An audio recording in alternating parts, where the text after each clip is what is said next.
le tuna chuan hei Elena nen hianin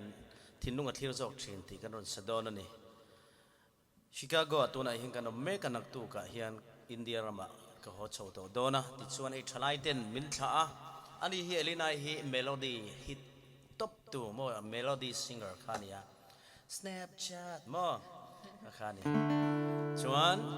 tuna hian ka hlate lo covera ka han cover vele dona ni kan pani in cover han tilak han duet le dona ni chu le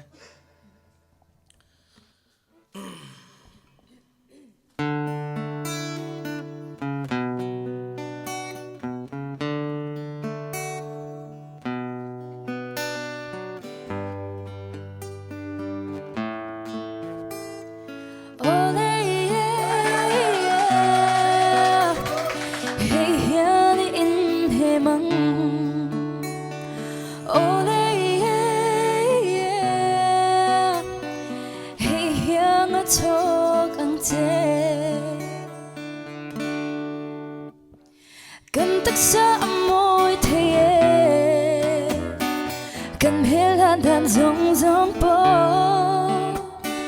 cứ xưa lệ phen rong tê hiền rùa rong ở khung thề mà sẽ hay hi xa la chung rì làm em thiên tu khan inun na angay lụt lại bề Thinlung thlir zawk chi ne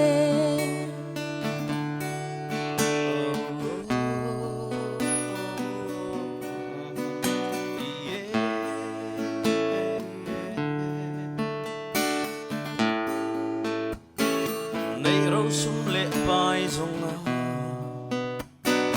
rual po kan pol phalo thei ma se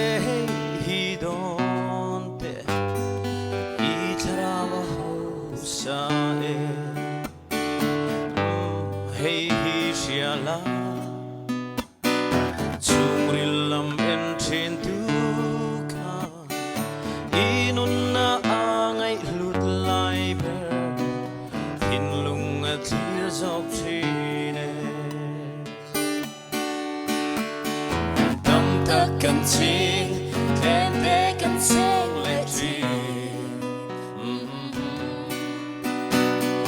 Lung ôi na kim hu zong re ngan ông xưa Du sa maya Tâm bộ nên mà xưa la Anh thả riêng âm mong thầy lô Krista âm mê xì lô Ô lê hay hi xa la Chung rì lâm em thiên tu kha inun na Angay lụt lại bề Thinlung thlir zawk thine Kamuan na Krista chu avin lo zong zen la inun na angai nat lai ber I Thinlung kalan ang che I Thinlung kalan role. Thank you. Khá rung khá đi niệm ngar ngar khóc mày bị batan chuan